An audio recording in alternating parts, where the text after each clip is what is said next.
I swear. Yep. This is the power button, and it's super sensitive. Is it on or off? It is on, and we are ready to go. Okay. Guys, welcome to the Drag Driven Repeat booth. Here with Mr. Keith Turk. I'm so excited about Touch this. my leg. And I'm holding his hand. Is that weird? Not good. That's weird. Not good. Hey, listen, you and I have been around each other for a while. You've been on the live show with us, told some great stories.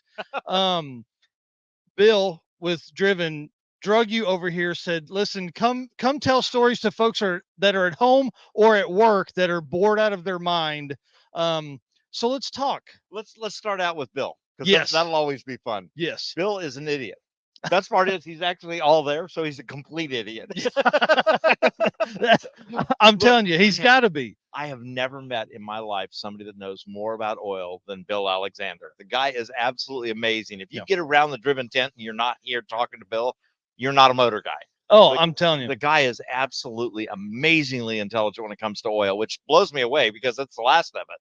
Well, right. And so for me, like, I don't know anything about that stuff, right? I've always just bought it off the shelf, right? These guys are talking to folks that are building motors and all this thing. And I'm like, how do you learn all that? Because I need to learn some of that. He's actually got an education in it. He actually has a degree in oilology and whatever that is. Wow. Yeah, but genuinely, if you get around the Driven tent, you don't come talk to Bill Alexander, you're a fool. The guy is absolutely a genius when it comes to oil. And he's a lot of fun to talk to, but he likes air-cooled stuff, so he's not a very bright guy. Do you think that liking the air-cooled stuff is why he ends up kind of in oil? You kind of got to be in oil if you like air-cooled. Yeah, I can't imagine. Listen, I like to get my horsepower the hard way, but not that hard. Yeah, that's tough. Anyway, Bill's a great guy. Take the opportunity to see him, because genuinely, this place is amazing. I was blown away. First time I hung out with Bill was a couple of years ago, and I was like, wow, is that amazing? I mean, just crazy good. So yeah, I like Bill Alexander, like the Driven oil products. So away we go. What's next? They're great. Well, the reason they're here is because we're on 666. And so I want to talk to you that you're the guy, you're like tech kind of, you're the whole, what's your technical title? Tech director, race director?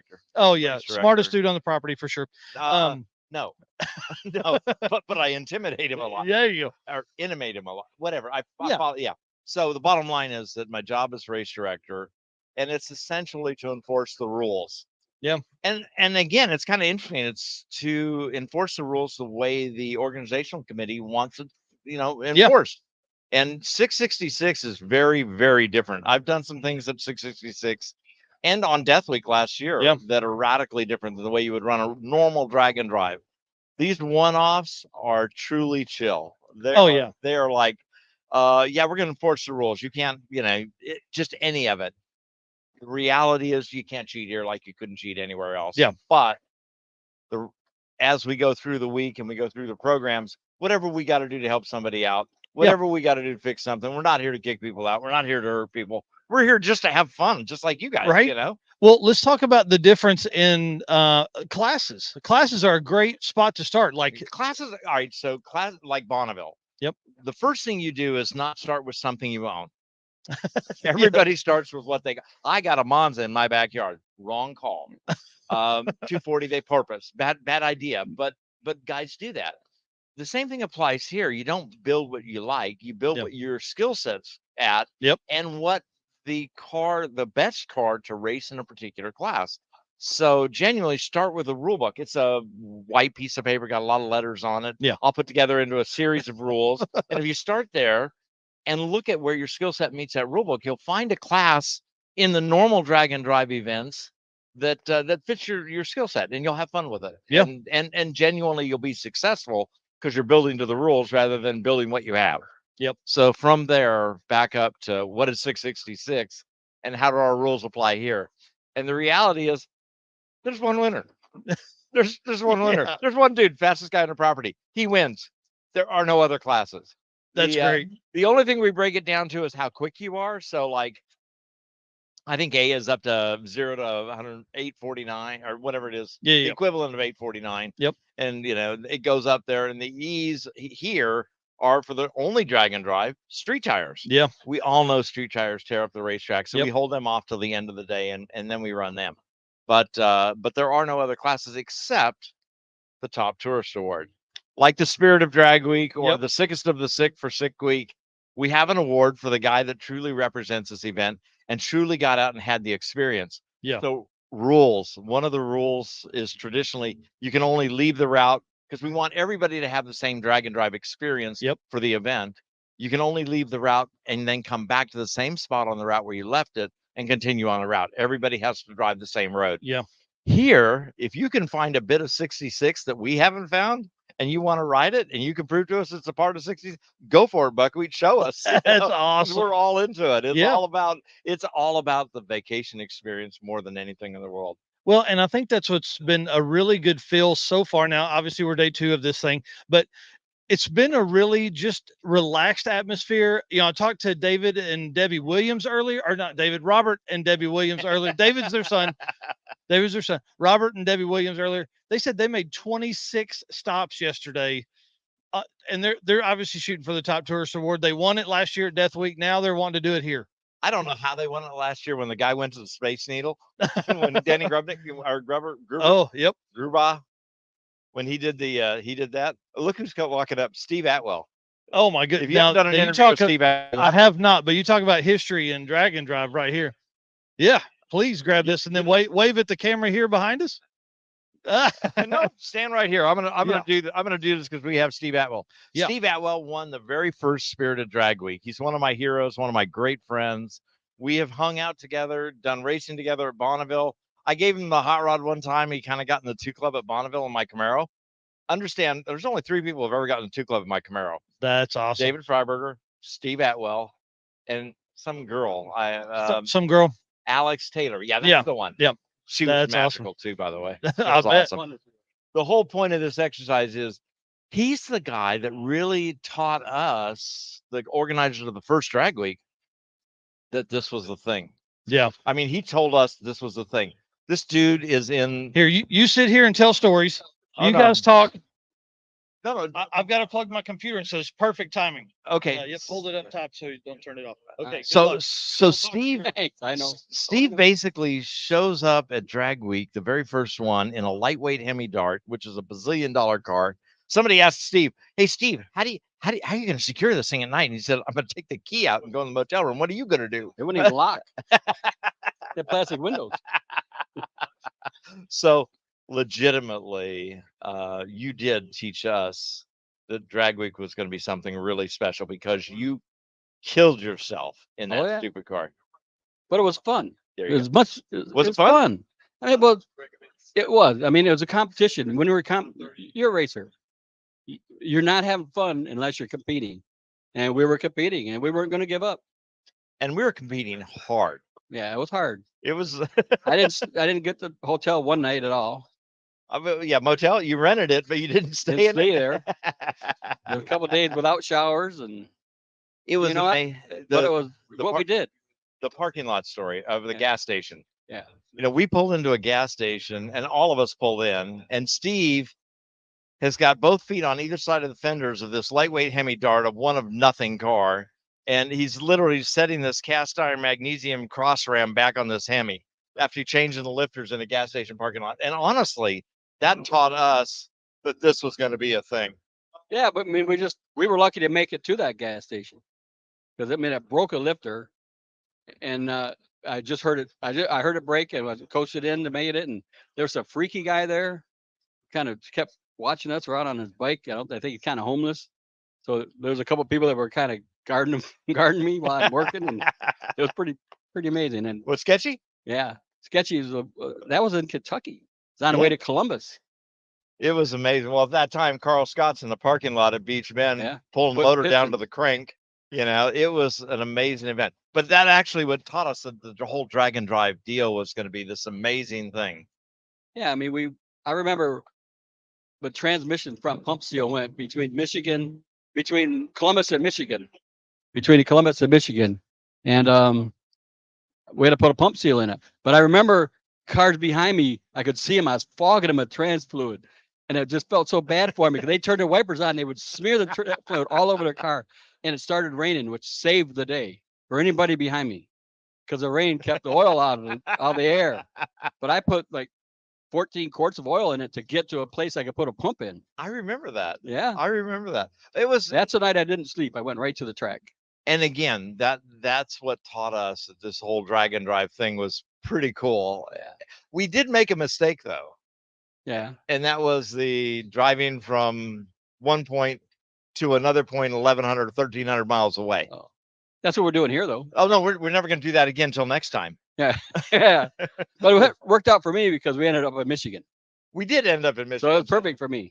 So I had no complaints, but everybody else, It was tough. Carl Scott, he had to go all the way back to Oklahoma. Yeah. So this event is wrong for all the reasons that it was wrong the first time. After the first event where we did this one straight line, we started doing the round robin return to the original point of origin. I like that though. I think it's the best way to do it. It's the best way to do it, but it's really about drag strips and making a drive anyway. Well, in theory, but in practice, it's about a road trip. That's what I mean. Yeah, it's about. And now we're doing an actual road trip where we're actually going to do this Route 66 thing and just jam.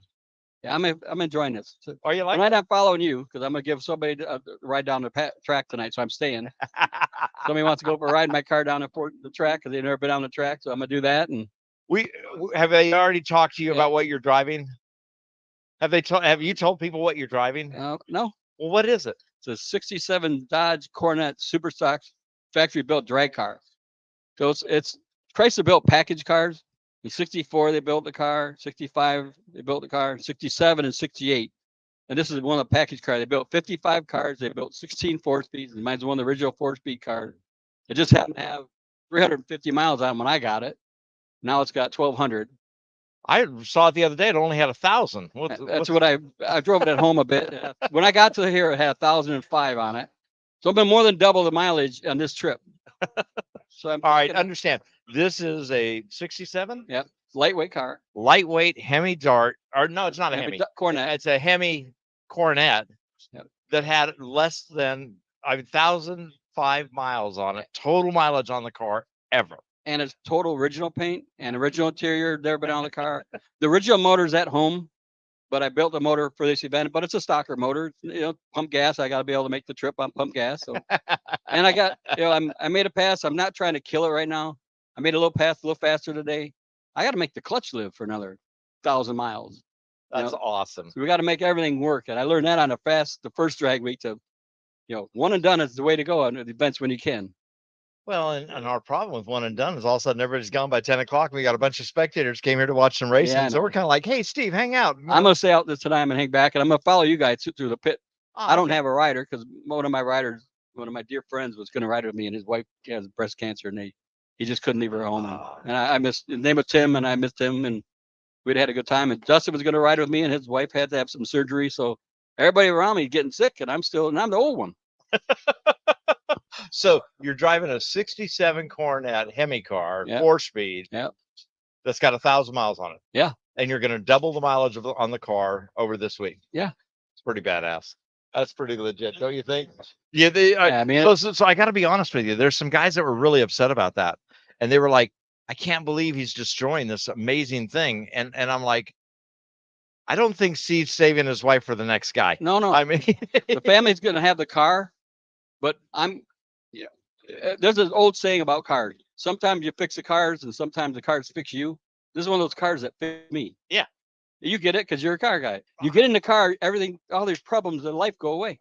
I would literally drive that car just exactly like you are. I'd drive it like I stole it. But we had a burnout yesterday, a burnout box when you went by. I wouldn't let anybody down. Did the burnout? Doing a burnout in the middle of the road somewhere. I have no idea what city we're in. I'm just glad there were no cops around. Well, they'd have been more interested in the car than they would the burnout. It's just amazing. But yeah, some guys were like, that you shouldn't drive that car. I mean, the car is what it is. Well, the answer is it is what it is, and it'll be what it is with 2,300 more miles. That car belongs on the racetrack. It's what it's built for, and that's how I use it. Yeah. And I drive it at home to work. I drive that car to work more than any of my other cars. Really? Yep. So awesome. I got some other Hemi cars, but this is the one it's just a fun car to drive. Cool. A little bit hot. So, Michael, do you want any more? What are you looking for? Yeah. Okay. We were fixing stuff over there. So my question is, do you want to talk to Steve about Bonneville? That'd be awesome. You want to talk about Steve? So basically, I have an old 80 Camaro that I've been racing for a lot of years. And I had another modified sports car that I was racing two cars at one time. So you want to know really waste money. Here's a new way to waste money. So we go to Bonneville. The first time I met Steve, he comes to Bonneville, Yeah. and Freiberger says, "Yeah." I said, "We had to do something on a fender or something." You were You like, shredded a tire and ate your fender up. When I got there, you had duct tape on. I couldn't handle it. And I said, "Will you let me fix it?" You said, "I'm okay." And I said, "No, I let me turned to please." David and I said, "Can he fix it?" David said, "Leave him alone. He'll be fine." I went and got pitch. I went and got some tin. We put tin in it. I put fiberglass rosin in it, cloth in it. It's still, it came out pretty nice. We even painted it to somewhat white. It was crazy. And I mean, I was happy with it. But I Just- couldn't stand that you're gonna try. I mean, I know you're a racer and you're doing what you could, but you didn't have time. No, You would have. You didn't have. You're racing the other car. I had a whole day and a half to fix that car, and it looked good. It did look good. And then you went out and set a record, and it made my day. Did Tanya set the record? Uh-huh. Yeah, it was Tanya's Tanya's 241 driving it. record. Yep. Yeah. So 203 or something like that. okay. So then we turn around Yeah. and we go to Bonneville. Actually, we went to Australia. We went to Maxton first, Okay. and that's when Dave hurt his wrist. Remember? Oh yeah. I went to the tunnel with the wind tunnel with you guys, and we worked on it for a day. David went down the pass, and he couldn't shift again. And then he said, "Well, put Atwell in the car." Yeah. Well, that will Yeah, drive let's throw him in there. And I forgot to pull the chute. I did everything wrong. About crashed your car. It's just a car. It was fun. It was. I pulled the chute out farther than anybody ever. You said. Well, yeah, because basically I was scared. the Bonneville car, basically you pull the chute like a weed whacker because it's got about a 6-inch, extension on it. But in any case, I pulled it 4 feet. then we went to After that, went to Bonneville. and gave you the keys to the hot rod. You did all right. Yeah. It was the car was such a joy to drive. The first pass down the car, I tell people the way you had it set up, and that was an 05. 05 was your Ray Charles could have driven that car. It was that smooth of a ride. The next day, overnight, the backup, I drove a little bit. I drove a lot actually. The car started moving around. It just track conditions. But the car's so comfortable being in it, so safe. How fast you go? That when I went, my record is 247 that year, but I went 249 out the back door. The next year when we did all the records, I went 249, but I went out the back door at 252, and I got to get my AA license, and I did. I never used it, but it was a big deal. It was a big deal. That was the year we worked hard. We did work hard. We had Steve Atwell and Dave Freiberger and myself and my wife Tanya. We all 4 set records in the car. We set 5 records in 5 days with 4 different drivers. Yeah. And I mean, literally different size drivers, different everything. It was a mess. But you saw more legs underneath the car than you did around it, because we had to take the belly pan on off for different classes, on and off. Then we had to fix it once because you ran over the salt. And that was when one of our tow truck drivers actually hit a bump and took the belly pan out. Yeah. So we needed to get some stain or some aluminum, and Troy Chapanier ended up having some aluminum and a bunch of 10X fasteners. So I've got pictures of Freiberger, Steve Atwell, and Troy Chapanier underneath the Camaro, hammering shit together and drilling and riveting stuff in. It's an amazing place. So we went to Australia. With Australia. How was that? Other than being rained out, it was a fantastic trip. It was a great trip. Other than I remember following David and him. David, you guys rent a motorhome first. You didn't tell me we're going to do this. Rent a motorhome that's 30 foot long, and they say who's going to drive, and they go, "You are." Me? I'm driving the motorhome. You drive the bigger trucks. Great. So you guys rode in the car. I drove the motorhome on the wrong side of the road. First time ever.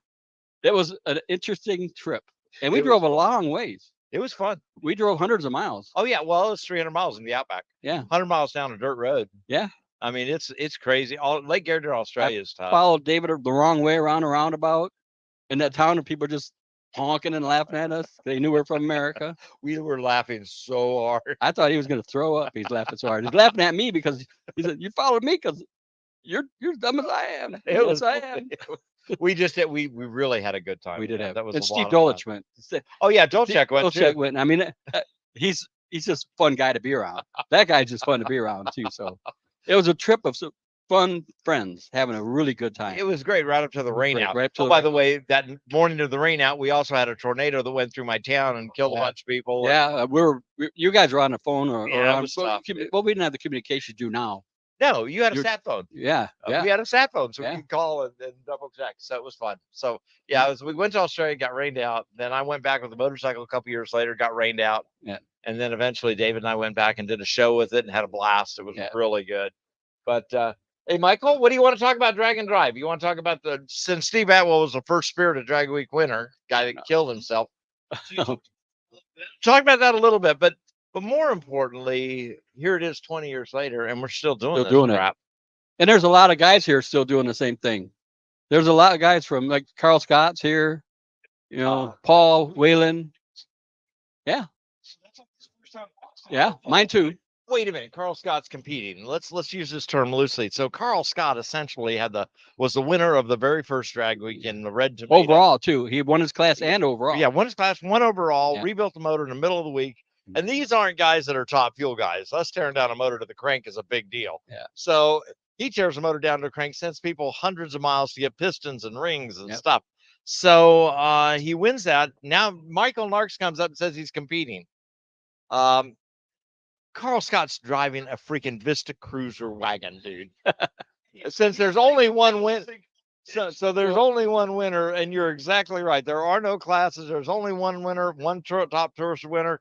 Carl Scott's here, just chilling, having a good time. We just he and I got together and talked. Said we got it. This is the first and only event, and I said, "Do you want to do this?" He said, "Hell yeah!" So you know, we just decided we're carpooling together and staying in the same places we can, and we're reminiscent of our old younger times.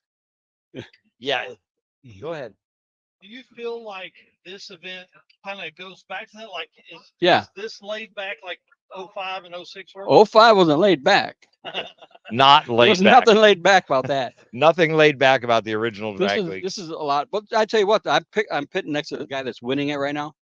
And in that red Camaro. Hoping some of it rubs off, or I'm just pitting with him, and I didn't realize who I pitted next to. I just happened to. But those guys are out there thrashing like we were.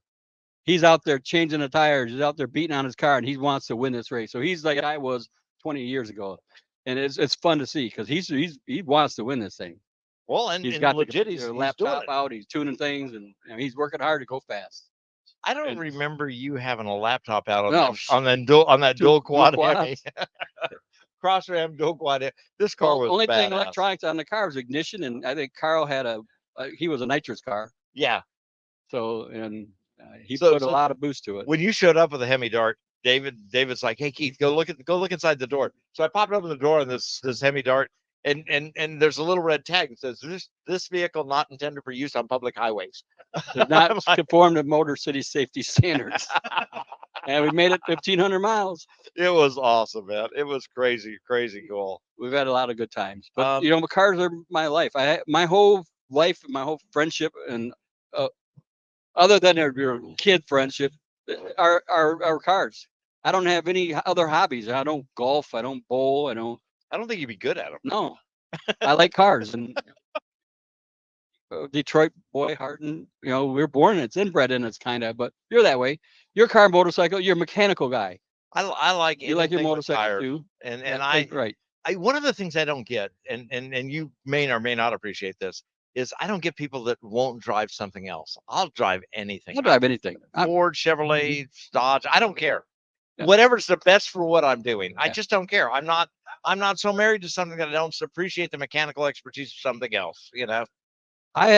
When I was young, I worked at a speed shop, which was one of the guys that actually was the race program director for Chrysler, named Dave Copel. He ran Copel's place. And they developed the B1 cylinder head, and so I worked there as a kid after work, running my own shop. So I got really hooked with Chryslers, and I got to Chrysler people. And the gentleman, I bought my first Hemi car in 1960. I had a Hemi car before, but it was a motor I put in a 440 car. Name was Jerry Carroll, and he had Copel's built him a 64 Superstock B car, and he had a car that's national record holder. And I was looking at him, Dave said, and I crashed my advice. So Dave says, "Why don't you see if Jason wants to sell you?" He wants to get rid of it. So I asked him if he wanted to sell it, and he was up from Louisiana. Yeah, so it's he said, "How much?" He told me, and I didn't have all the money. He said, "Give me what you got." And he gave me what he can. He's a Louisiana handshake kind of guy, and to this day, 2 weeks ago, I flew to Louisiana. His daughter passed away. But he's that important to my life. I didn't have the time to do it, but I made time for it. He's just a car guy, and one of my best friends. And I flew there. He lost his daughter from cancer, and I came back on a Wednesday. Go to my car. Thursday, I dragged Ray to in London with my supervisor MEA car.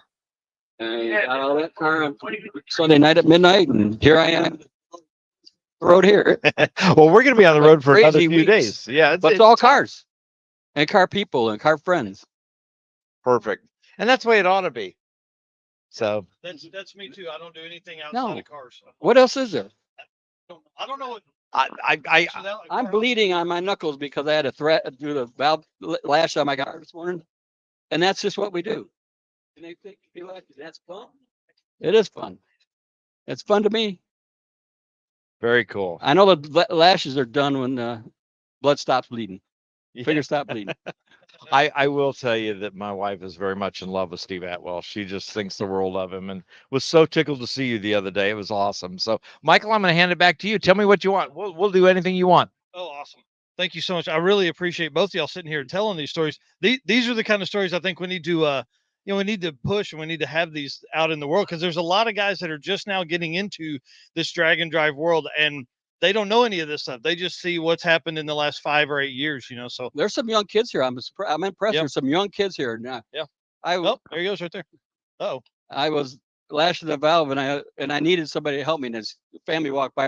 This morning. I said, they're like, sure. Car, I put it. He lit up like a Christmas tree. He was turning it over so I can set the lash. And that's awesome. I forgot my button. I needed somebody sit in the seat and turn the ignition so I could set the lash, and made his whole trip. Oh yeah. No. No. Took pictures of the car and me in the car, and Yeah, he'll forever now be a car guy. and he was just a spectator. He was just a spectator family. Just happened to be walking by at the right time. Right time. Yeah, you changed that kid's life. You know what I mean? It's fun. You can Yeah. just see him right up there. Yeah. Miles. He's walking away bragging about. Well, and what's really cool is his dad is probably like, man, I wish that had been me. His Like, dad was oh. taking the pictures because it was a kid. Yeah, that's exactly right. That's really, really cool. So I do want to ask a lot of folks you were talking about earlier, kind of you probably got some not nice things being said about the car, but listen, I think it only adds to the prominence of the car to be on a trip like this and to double the miles on a really, really nice car. Let's say that, right? But like now, instead of just being 1,000-mile car, now it'll be like a 2,500 or 3,000-mile car with such an amazing story.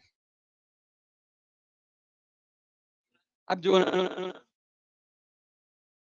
And this is all. I mean, you guys are the Turks are probably the reason I'm here. When I found out Carl and I, and they're running it, I'm there, man. That's awesome. And I think it'll help. Be the only car in the history of any Hemi cars that's ever done anything like that. Most Hemi guys are just they trailer them. They get a car that low, they never drive them. Not that average Hemi guy. Yep. David Priber took my Hemi convertible GTX guy. That's we great. left it in the parking lot every night in hotels and went down Route 66, and that's awesome. I dropped him off the airport and home. That's pretty cool. And like again, those stories will mean way more. There's a generation that's coming up behind you that's me, and then behind me, those kids, they're not going to know that kind of stuff, and then now they're going to be able to see these stories and hear that, and like when that car is for sale at some auction in 50 years, it's going to be like, oh, and then it did 666, and then hopefully by then it's a 10,000-mile car and it's had more adventures like this. I mean, I drive it. That's great. Only had it since 2000. Wow. He was a racer like me. He had his garage, had the motor out. And I've been trying since about 88, 89, so I don't know why. Wow. He just wouldn't sell it. He got unfortunately, but a good thing, he sold me the car. Yep. He's still alive. So I still talk to him, and he's happy. He said, Yep. You knew I was gonna. That's pretty awesome. He's a good guy too. Yeah.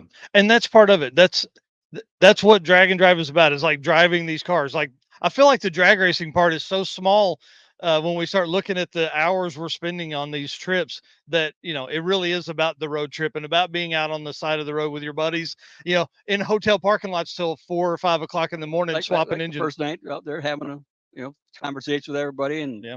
The guys I don't drink, but some of the people out there having drinks and having a good time. I Yeah. enjoy that. Like, that's a camaraderie at night too. Yeah. So Makes back then, early days of Drag Week, when you were looking forward at stuff, did you think it would be what it is now, 40 plus events a year, thousands of people? differences. And I've had this conversation with you. When we did the first Drag Week, we just brought our race car here and hoped they would Yeah. race car. Carl Scott is a racer. I had an interview with David prior to that Drag Week. He and I went down to Detroit and drove my dart, and I raced one of the cars guys. I can't remember his name, but on Detroit street racing, that's what I did. Yeah. I raced at Milan, and I would take it to street racing. So it was a streetable car, and I drive it to work often, but it was really a race car. And that's what we brought. These guys are building purpose cars now. Yeah. Which makes it a lot easier.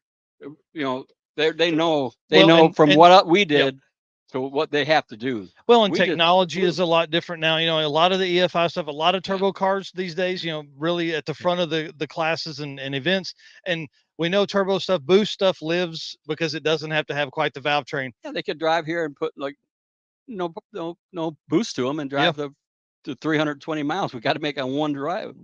Yeah, I it's asked going to be them a this trip. morning, when's our long drive? Oh, we got one that's 220, one's 320. I'm like, holy crap. That's a long day in any car. Yeah. My car rides rough, no air conditioning, no radio. I mean, it's going to be a 300-mile. You get to pick. Yeah. Yeah, you got to, like, how many cars did you choose from to bring that one? I have 16 other cars I could have brought, but Yeah, not on my run. I could have brought 3 or 4 different ones, but Yeah. I picked this one. I I picked the think, right car yeah, I think so. because this too. is a real drag car too. So I'm hoping to get it down. It's ran 760s before, That's awesome. which is an 1180 car. Yeah. It's a fast car. That's what I'm. Yeah, did you hear that? That's a fast car. It's okay to not have an 8-second car. Oh yeah. I mean, this is a street car. I'm going to tell you right now, the bottom line, I want to go back to this because when you and I were kids, 12-second car was a Billy Badass Yeah. street car. And the real world answer is that all these guys seeing these, 6-second street or drag cars on Sick Week or Drag Week or whatever.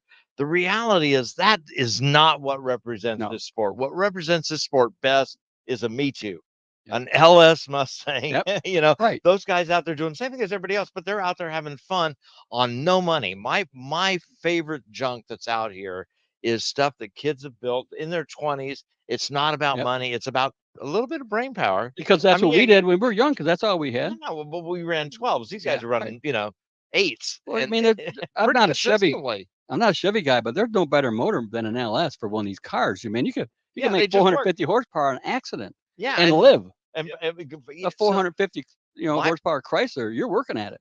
My point is the exact opposite of your spectrum.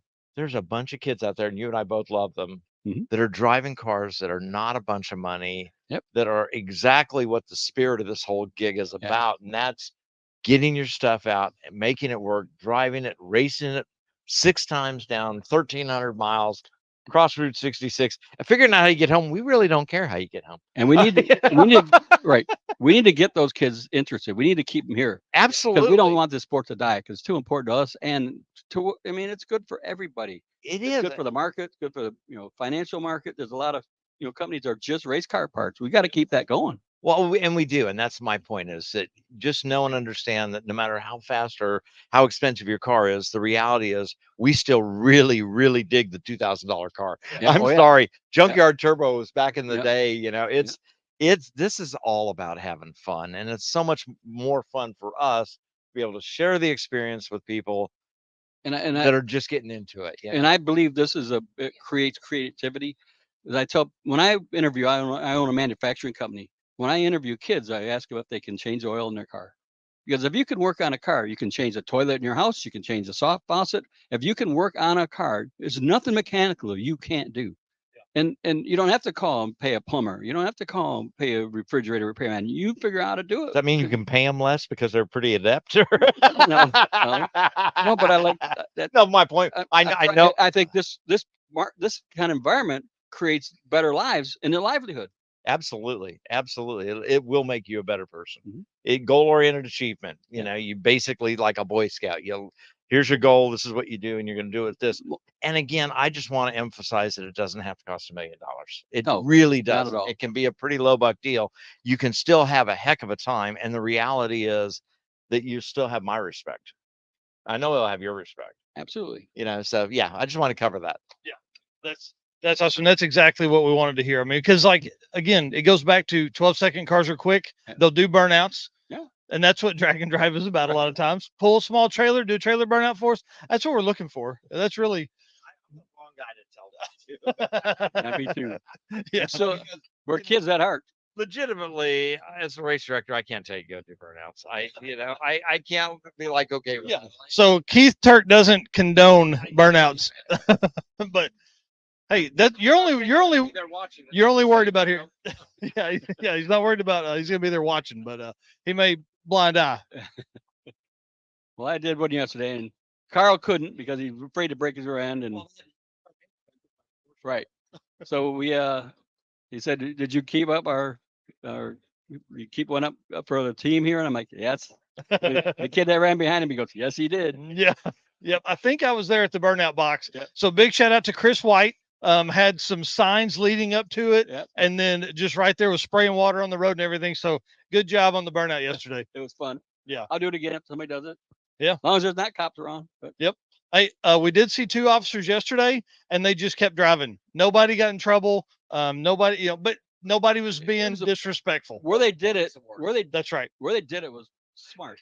Yep. Wide area. It was 4-lane area. Yep. And there was nobody around right out. I mean, they were being careful, cautious, and they wanted to be able to see it. And they were staying far back. It was nice. Yep. So I didn't feel uncomfortable. I don't like when people are next to my car. Yeah. Then you're Then you're in trouble. Yeah. Well, we all know it takes just one little accident, one misstep on your throttle, and suddenly you're in trouble. And then I drive by those. Yeah. I'm old. And just You know, wave. Hi, When I bye. saw yesterday there was no one around. I'm in. That's awesome. That is awesome. So, what's been your favorite route stop so far? What's been kind of a favorite memory that's going to go in that bank? The Superman ice cream place was crazy. I mean, there was so much. I could spend a week in there just looking at stuff, historical stuff in there. Yeah. And it was cool. But Yeah, the drag here, the drag race is my favorite. that's awesome. But I enjoy the drives. And we had the ice cream, and that was a great call to stop there. Yeah, that was a good one.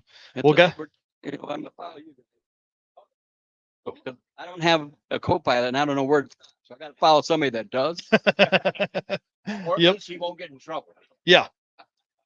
Then you can. I don't even have extra pictures. Then I did. You better take them for your memory. I will. But yeah, No, it was fun taking it. I put them on Facebook last night. I put all the stops on.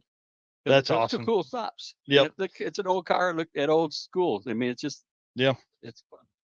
How fun. Well, let me jump in there if you don't mind real quick, and we'll wrap this one up, guys. I want to say thank you so much again. It's a pleasure. It's an honor to meet you.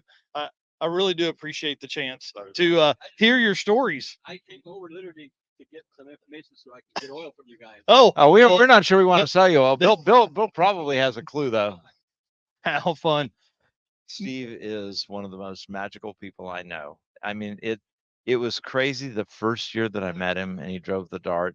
And of course, I really didn't appreciate the Dart. I mean, I did. It's kind of a dorky looking car with big tires underneath it and kind of tucked over. So when I looked in the door and saw that not intended for use on public, I'm like, holy crap. Yeah, this is my guy. This is a real life lightweight heavy Dart. I'm like, yeah. So, but more importantly than that, we became friends. Yeah. And a friendship that's lasted 20 years Yeah. from that first event. And you'll find that among this group of people out here doing this, Yeah. you'll find a bunch of people that are dear friends. Yeah. I mean, they've made lifelong friends doing a stupid event, drag racing, driving. I mean, Yeah. insane. Who would have ever thought that it would be? I mean, really, like there's people that don't go to the drag strip that are doing drag and drive events. You know? I had people raise their hands. How many people have never driven on a drag strip at the drivers meeting? And a bunch of guys raised their hands. Then I asked, What? how many people was at your first event? And about a third of the people Yep. here are doing their very first drag and drive Yep. event. Again, you'll get out, you'll meet people, find one near you. Yep. Just go be a spectator. Go Yeah. look at it. Go check it out. You'll be amazed at how uncomplicated it really is to Yep. do it. and how much fun it is to hang out with a bunch of like-minded people, because Yep. you're in a line at Walmart. You're not, the people around you are not your people. Well, and you know, it's fun pulling into a hotel and there's like 5 or 6 cool Yeah. cars, or you're driving down, there's race car friends in the parking lot of the gas station. You're like, oh, okay, I don't need gas, but I'm gonna pull in. Yeah, well, I could use a drink. and that's the point. Yeah. The point really is that those people at the Walmart line, they're not your buddies, but the people here, every one of them are just like you. Oh, yeah. These are your people. Yeah. You know, so it's a lot of fun. That's It's a lot of fun. Keith, thank you so much for spending time. Dude, 40 minutes. Who would ever thought we'd have been sitting here for 40 minutes? I'm so glad he came up. This is really cool. I love the stories, like the history that you guys were telling there is pretty awesome. We didn't really cover it all. We caught the highlights. Yeah. Steve's an amazing guy, and he truly has become a really, really close friend. That's awesome. For both Dave Farber and myself. You Yeah. know, he's just a good guy. He's an idiot. That's awesome. Okay, on that, we're gonna end it. Keith, thank you very much, guys. Again, Drag Driven Repeat booth right here we're gonna be here all week doing this. I'll be here till Amarillo, and then like come up, tell stories. I want to know this stuff. I want to know how long you've been doing drag and drive, even if it doesn't have to be 42 minutes. It could be 6. I'll make you a deal. I'll come back later in the week and tell you the 2-cylinder story. Oh yes, perfect. Thank you so much, sir. I appreciate your time. All right.